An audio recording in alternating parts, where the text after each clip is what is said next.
Alright. 3, 2, 1. This is Michaela ranting about Edward Cullen. Most people who enjoy media of any sort, especially teenage girls, and I am one, have had at least one crush on a fictional character. Most times more. Myself, I can list off several dozen, everybody from Jane Austen's Henry Tilney, to Firefly's Simon Tam, to Discworld's Commander Sam Vimes. I like these characters, yes, they're awesome, they're great, they're all sorts of cool, but you don't see me squealing about them in public, wearing their faces plastered across t-shirts, or generally worshipping them. Yes, I'm talking to you, Twilighters. Fangirling, it's okay, it's fun. But when it reaches the obsessive devotion that Twilighters have over their perfect, wonderful Edward Cullen, I've seriously heard stories of girls dumping their boyfriends because they weren't enough like Edward. And don't even get me started on Cullenism. There's a problem there. A major problem. First, the perfection issue. Edward is frequently described as perfect, wonderful, Adonis-like, beautiful, gorgeous, handsome, perfect, with a perfect, romantic, gentlemanly personality, etc., perfect, etc., perfect, perfect, perfect, perfect.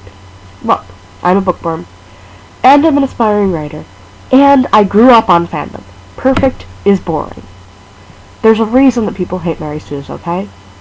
Edward might be nice to look at, and Meyer might describe his personality as flawless, but as a character, as a person, perfection is like those China dolls that I collected as a little girl. It's this pretty, frozen, ageless face without a personality behind it.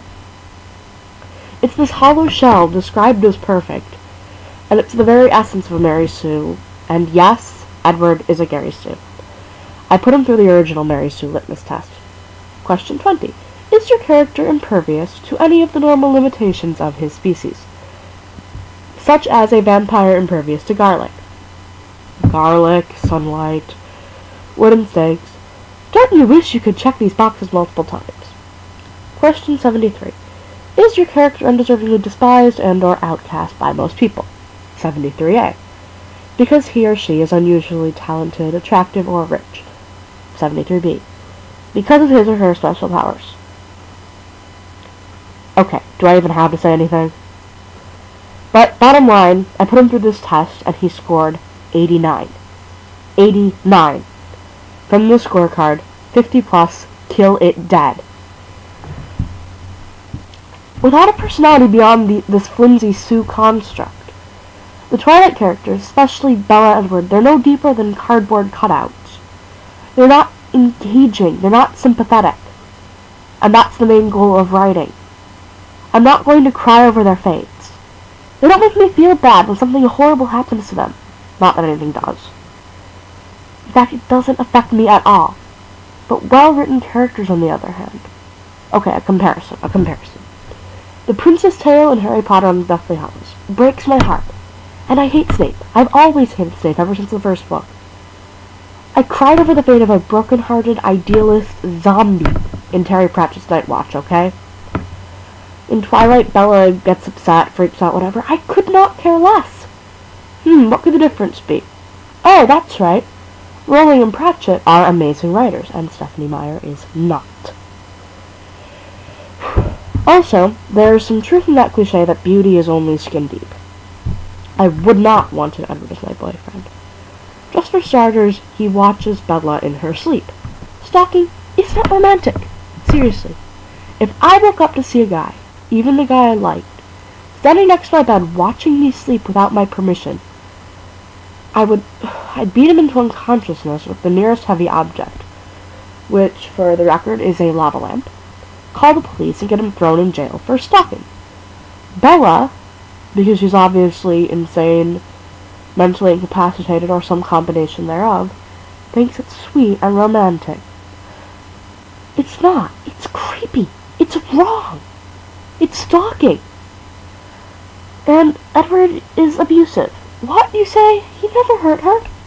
Well, not until Breaking Dawn, when he just knocked her out and left her covered in bruises. But he loved her! But he still hurt her. He is emotionally and mentally abusive and manipulative too. True love does not entail screwing with your girlfriend's car so that she can't go see her best friend. Nor does it involve having your sister kidnap her so you can keep an eye on her and make sure she doesn't do anything you don't approve of. Or threatening suicide over her. Or controlling every aspect of the relationship, sexual and otherwise. Just because she's in love with him does not mean he should be able to control her life, or that Bella should let him do that. Once she meets Edward, her life is utterly and completely about him. She doesn't care about anything but Edward.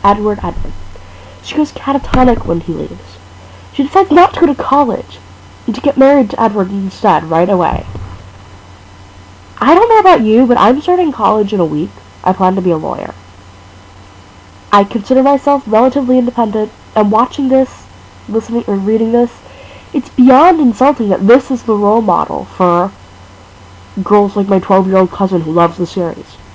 Whoosh, 200 years of feminism gone like that. Somewhere in England, Mary Wollstonecraft is rolling in her grave. And seriously, girls, seriously, a little bit of logic might help out a lot here. Edward is not the perfect guy. He's really quite awful when you actually look at it. But of course, to quote one relatively infamous Twilighter, you just think too much, like everybody else. Next time I rant about Bella. Peace. P.S. Go to your local library and check out Jane Austen's Sensibility if you're in the mood for some really, really good books. Meet the melodramatic Marianne and the dashing, handsome, gentlemanly, romantic, poetry-reading, wildflower-bringing Willoughby. Then see what happens to a relationship like this in good literature. It's not pretty. And also, I'm Team Edward. Bearers. P.P.S. Thanks to Arzin for her epic rebuttals, which saved me from having to go through the books again to find the specifics, which would have been an absolute nightmare. And extra thanks to all the good folks at TwilightSucks.com. You all rock.